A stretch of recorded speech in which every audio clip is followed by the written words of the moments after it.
Now, and the damage and destruction left in Irma's wake still obvious right here in Southwest Florida, and now people say they want to rebuild and to recover. One of the areas hardest hit is Naples. That's where we find For Your Corner's Jillian Idle. Jillian.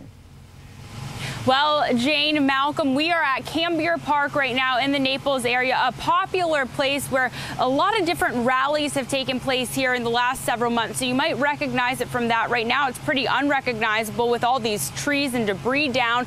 And it's going to take a lot of rallying from the community and able to get all of this cleaned up. Now, we're going to go ahead and walk, though. This is just about 2 blocks away from the popular 5th Avenue here in the Naples area, where typically on a Tuesday you'd see not quite this early in the morning, but later on in the afternoon you'd see packed with cars and people enjoying restaurants and shopping. And it's probably not going to happen here today. I know a lot of businesses still closed, a lot of people in the area here without power. And if my photog and I were going to try and take you now to 5th Avenue and walk with us here, but you can see debris down pretty much everywhere.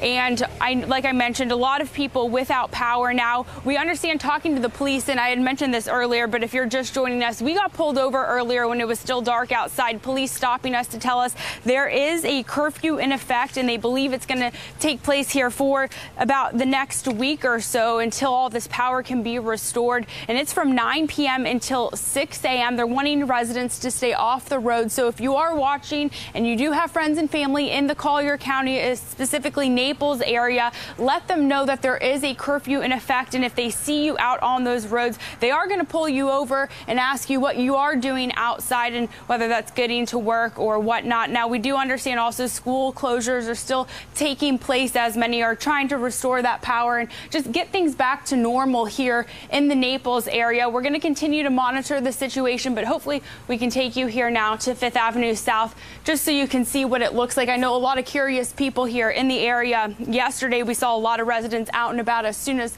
Hurricane Irma passed through. Many people leaving shelters. I talked to one woman who said she was just telling her husband, you know, I don't care what it takes. I need to leave this shelter. They said they were very thankful they had a shelter to go to. But after a certain point in several days being cooped up with complete strangers, they said it was all nice and fun in the beginning. But then you can imagine with all the animals and people all cramped in together in one spot, just waiting for Hurricane Irma to get through. Many people antsy, wanting to get some fresh air and take a look at their beautiful home here in Naples and what their community looks like now. And you can just see a lot of palm fronds and debris still on these roadways. Crews working as hard and fast as they can to clear these roads, not just for residents, but also first responders needing to respond to medical emergencies.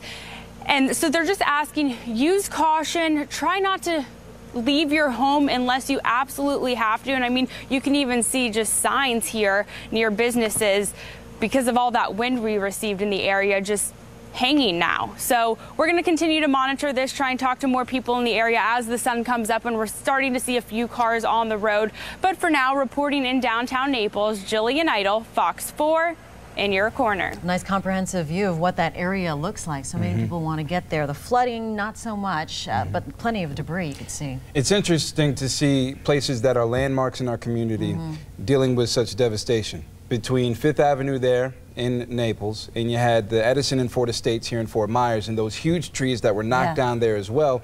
And people don't recognize these places, or they won't over the coming days because of this. Yeah, hopefully they'll get that cleaned up soon, but we saw that palm tree leaned over, and then that metal debris there in the distance. We'll check in with Jillian to see what other videos she can get there in the Naples area.